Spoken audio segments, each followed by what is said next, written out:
Hello everyone, আসসালামু আলাইকুম। সবার কি অবস্থা? আলহামদুলিল্লাহ আমি ভালো আছি। যদিও এই ভিডিওটা হচ্ছে ঈদের চতুর্থ দিনের। আরু পাখি আসছিল ঈদে বেড়ানোর জন্য, তো ওরে একটু ঘুরতে নিয়ে গেছিলাম। আমি ছোট আন্টি ওর সাথে বের হয়েছিলাম। আর এটা এডিট করতে করতে আমার আজকে এতদিন লাগছে। আসলে কি করব, এত পরিমাণ অলস হয়ে গেছি। আমি পুরো ঈদে কোথাও যাইনি। তো আরু পাখি যখন আসছে তখন আন্টিকে বললাম যে আন্টি চলেন একটু বাইরে থেকে ঘুরে আসি। ঈদে তো সবাই বের হয়েছে, শুধুমাত্র আমি ছাড়া। কি বলবো আর এই কষ্টের কথা। তো আরু পাখিকে সুন্দর করে রেডি করে নিয়েছি আর আমরাও রেডি হয়ে বের হয়ে গেছি। কিন্তু গিয়ে দেখি ভাইরে ভাই, এত পরিমাণে মানুষ, মানে ঈদের চতুর্থ দিনও এরকম মানুষ থাকবে আমি চিন্তাও করি নাই। মানুষ এত ঘোরার পরও তাদের কেন ঘুরেই শেষ হয় না আমি বুঝি না। আর এদিকে আমরা যে বেরই হই না, আসলে কিছু বলার নাই। আরু পাখিকে নিয়ে যেহেতু বের হয়েছি, কই আর যাবো, তাই জন্য বিজয় সিংদিঘিতে গেছি।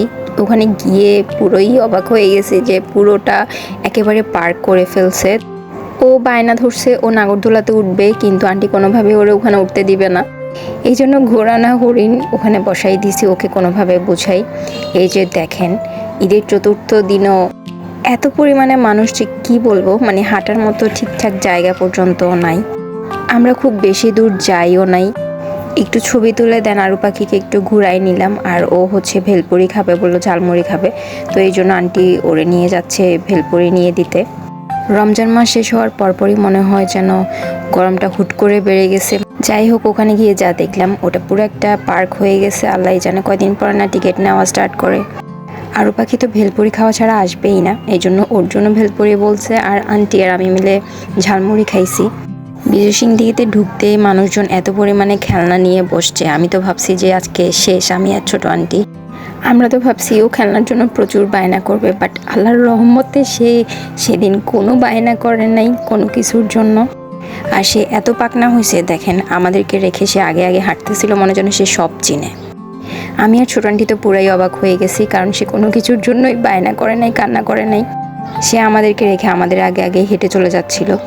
তবে অনেস্টলি বললে, এখানে যে বেলুনগুলো দেখতে পাচ্ছেন ওগুলো আমার নিজেরই খুব পছন্দ, বাট আমি যদি নিতে যাই সে নিজেও নেওয়ার জন্য বায়না করবে, এই জন্য কেউই নিই নেই। বাট হ্যাঁ, প্রচুর খেলনা উঠছে। আমরা আসরের পরে গেছিলাম আর বেশিক্ষণ বসিও নাই ওখানে, কিন্তু তারপরে সন্ধ্যা হয়ে যাচ্ছিল, এই জন্য বের হয়ে চলে আসছি। একে তো গরম, তার উপরে এত মানুষ, মানে আমাদের নিজেদের কাছে খুব বিরক্ত লাগতেছিল, যার জন্য বের হয়ে চলে আসছিলাম। এরপর রিক্সা নিয়ে সোজা চলে যাই ফুচকা খেতে, যদিও এখানে ওই ক্লিপটা নাই, কারণ আমি ওই ক্লিপটা নিতে ভুলেই গেছিলাম। যাই হোক, এই ছিল আমার ঈদের ঘোরাঘুরি। আল্লাহ হাফেজ।